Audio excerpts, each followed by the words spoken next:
Anyways, I don't know, that was a little disruption. So Mishka, seizure, I have this, it's called Zoomin Grooming, that came out because I have two dogs that have severe anxiety of my two dogs. Mishka, which is right here, Suki, which is in there right now. I give them Benadryl. They actually prescribed me Trazodone, but I didn't know exactly how much to give them, so I just did the Benadryl. Well, we found one Benadryl pill next to Isaac's room, so I don't know who gave it, so I had to give them a little bit more. This is Vegas. He's the first one to get groomed. He did a good, super good job. He looks so much better. I'll show you pictures before and after. Mishka, like I said, she had a seizure out there. It was pretty bad. I had to go in there with the groomer. The groomer was super nice. And she said that she's had experienced that before. And so after a while, she's like, I think she's good. So I left. Suki's in there right now. It's taken a little bit longer. I've never had mobile groomer come out, but it's taken a little bit longer. I have four big dogs, so they have to groom them. Bizzo's going to be the last one. And so we'll see how Suki did.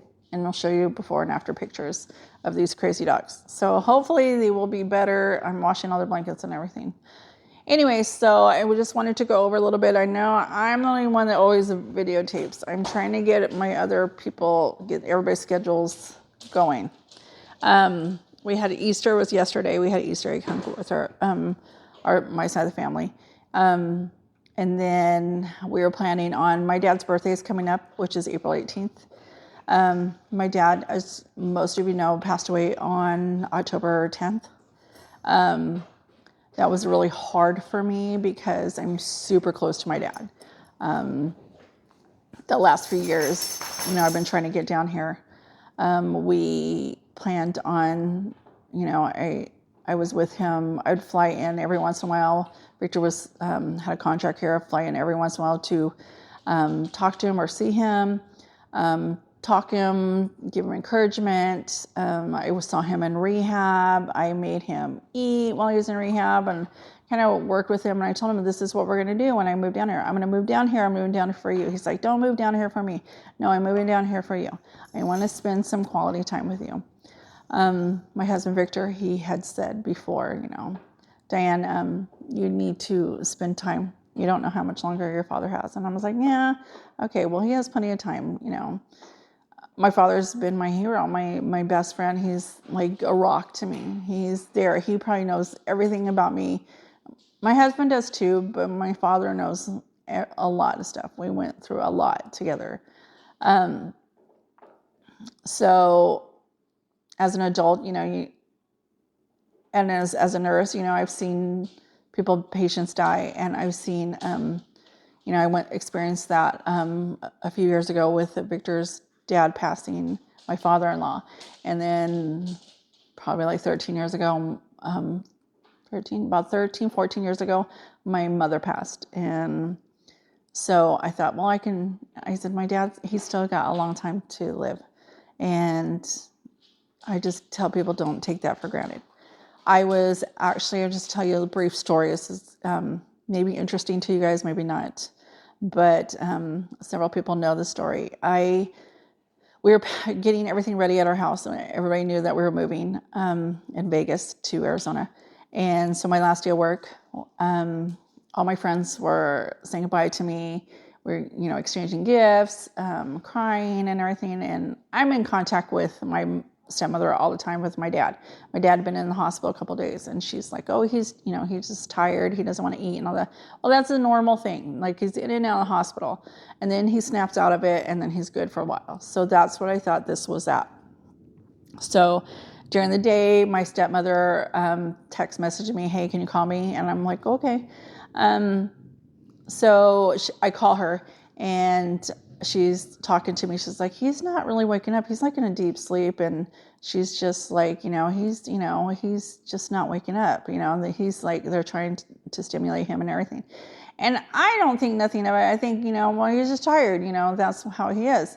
And so she's like, oh, I don't think so. And I was like, okay, well, I don't know. I think he's just, I'll be down there we'll be down there. We're slowly packing up. And so she's like, and I had already communicated with the company that I work for over here, the same company in Vegas. And they knew I was going to work part-time, I'm going to spend time with my father, go to his doctor's appointments, help my stepmother out with him and everything. So they kind of knew, like, that was the plan, the set plan. My father did too. We had plans, we were planning on going through therapy, everything together. And he knew I was going to go with him to his doctor's appointments.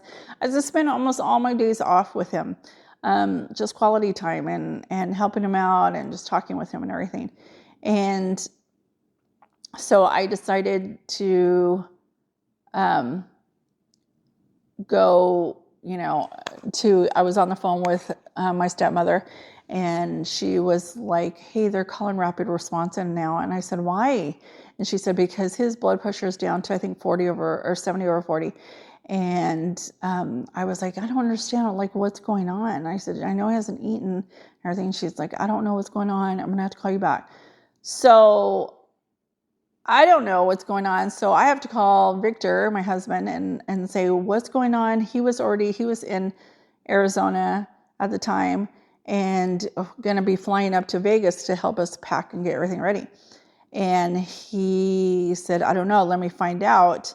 So he was talking to them back and forth, and he's like, you need to book a flight and come down.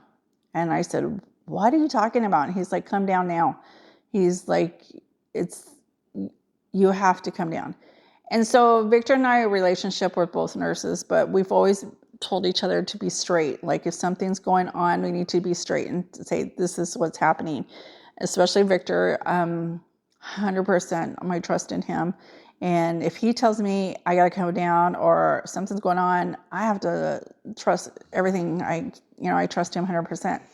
So when he tells me that, I know something's serious. So running out the door, I tell my work, I'm like, hey, I have to leave. And they're like, I'm crying because my father, they think I'm crying because I'm leaving, which I am going to miss them. I love them.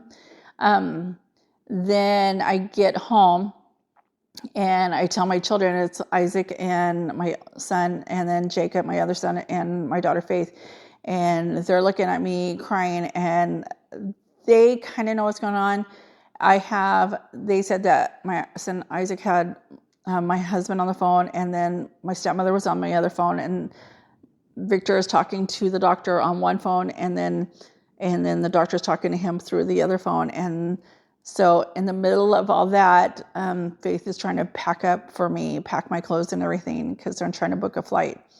So we got kind of mixed signals from the doctors. Doctors are like, yeah, we got him stable, this and that. And then another one, well, he looks really weak, you need to call your family in. So get off the phone with the doctor, and my husband's like, you need to book a flight. So I said, okay. So my son, as I'm trying to, I don't even remember, it's like a blur. I'm trying to get everything ready to fly out. My son's booking a flight. So he gets in the car with me. The flight from Vegas to Phoenix is only 42 minutes. Should be quick flight and everything like that. But, the delays almost every time I've ever rode Southwest to go from Vegas to Phoenix, it's been delayed. And so I was like praying, please, please, please. And so I was during that time talking to my aunt, which is my dad's twin, and to my cousin. And they said, they're down at the hospital. My other aunt and my cousin's down at the hospital. My step sister and brothers, or brother and sisters, are there. And of course, my stepmother's there. And my husband said he's going to go down to the hospital. So I get to book or to Southwest, and I'm sitting there, and they said, your flight's delayed an hour and a half. I was like, what? And I'm like, of all times for my flight to be delayed, it's an hour and a half delayed.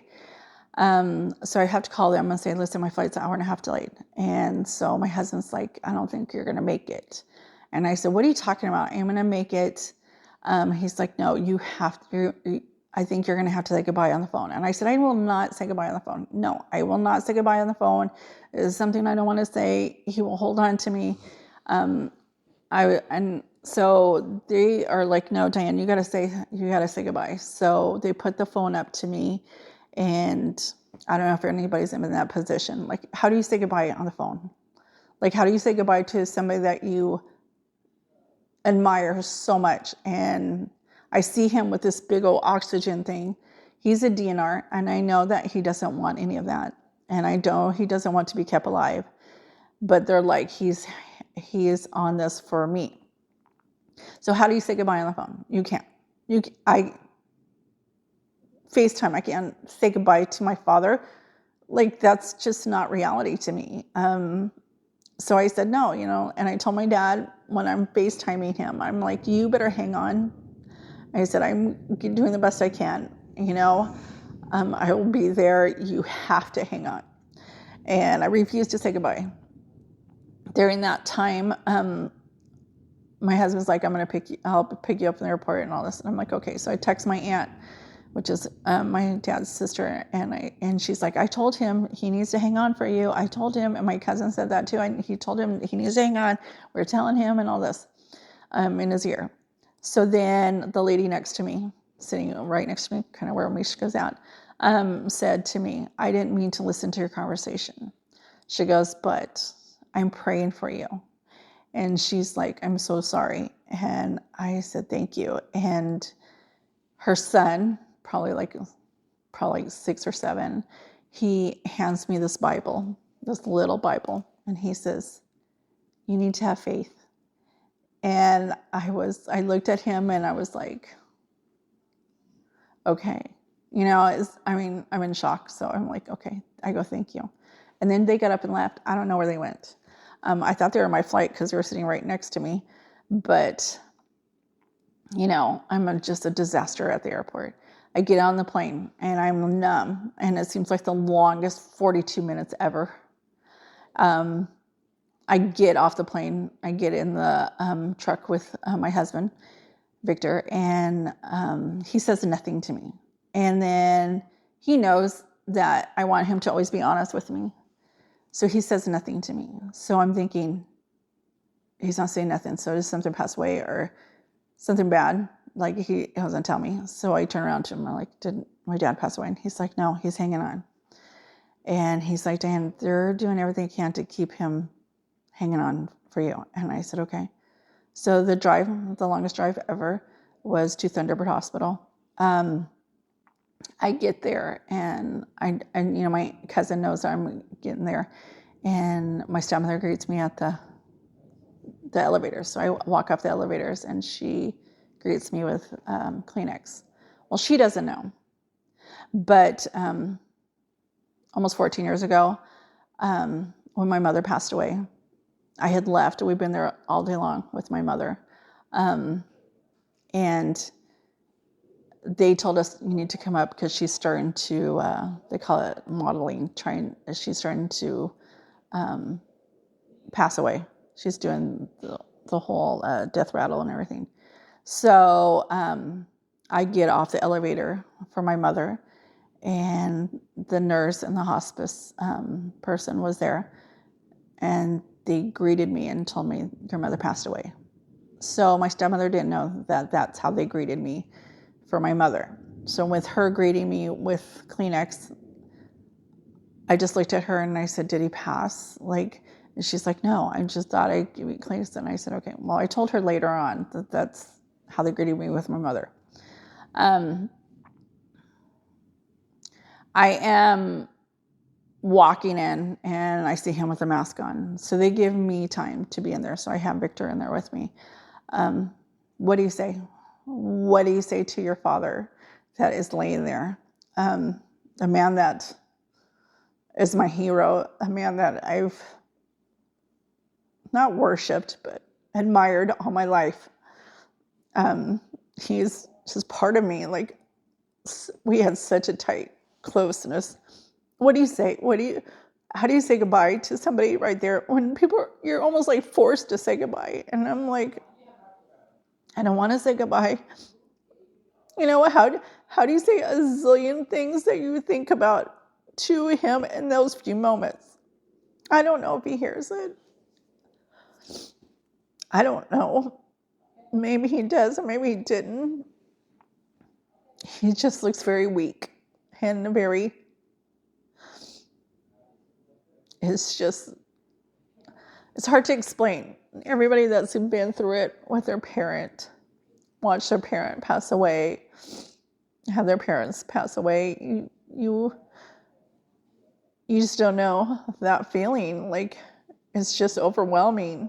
I appreciate that they kept him alive for me. I know that's not what he wanted. But how do I bend down there and say goodbye to him? I loved him so very much. He meant so much to me and to all my children. So I did. I spent time with him. I talked to him and everything. I didn't want to say goodbye. I kissed him.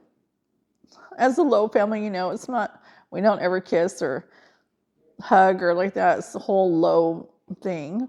But I did, and I held his hand. His hands were all swollen. And I spent probably like 45 minutes with him. And they were saying, take your time, whenever time. And I'm like, this is not what he wants. I told my husband, this is not what he wants. He doesn't want to have this mask on. He doesn't want to be kept alive.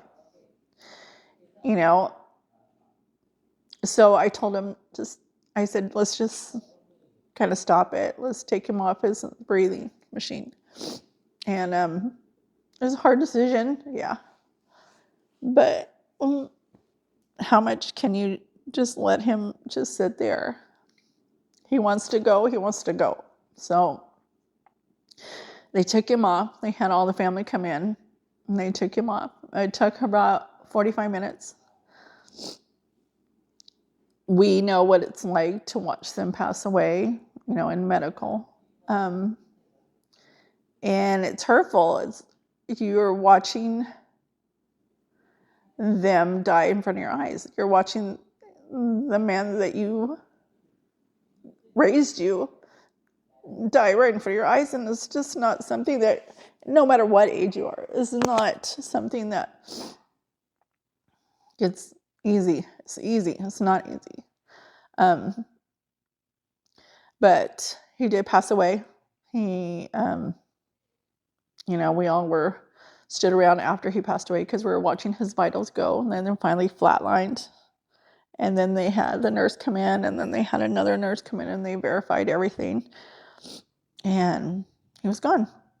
And I guess it's just not reality. Even though you watch it, it's still not reality. Even though you work in it, it's still not reality to you. I don't know if it's shock, like the days kind of blur. I don't know. You just feel numb. I had to, at that moment, turn around and call my children that were like Jacob and Faith and my son Isaac, and then I had to call my daughter. And then them crying on the phone with me. As a mother, you have to be strong and tell them. And then I had to call my son in Montana, and I have to be strong for them when I'm calling them and telling them that their grandfather passed away. I think that was one of the hardest things. My mom's passing was hard. But I'm super close with my father. So I took this one really hard. I often wonder, why he wanted me to come to Arizona. And I think it's because he wants me to be with family and Victor to be with family too. Victor and my father are probably the men I admire the most in my whole life. So Victor asked me, I still want to move down? And I said yes. So we quickly arranged everything, probably flew out 2 days later, or I actually drove out 2 days later to Vegas and packed our stuff, and then here we are. My work has been super understanding. The girls I've never met, I only met a couple of them, they were super understanding too.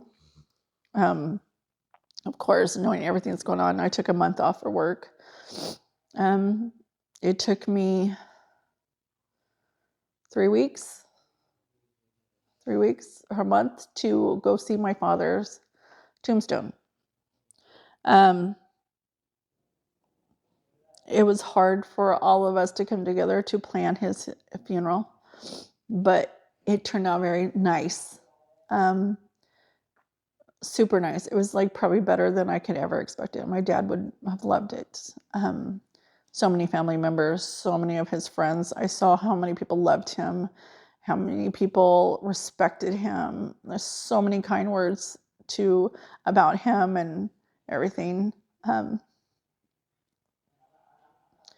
He was loved by a lot and admired, and he influenced so many people. And I have, how do you honor somebody like that? And it's hard, but they did a very good job. The military did, and the police department did.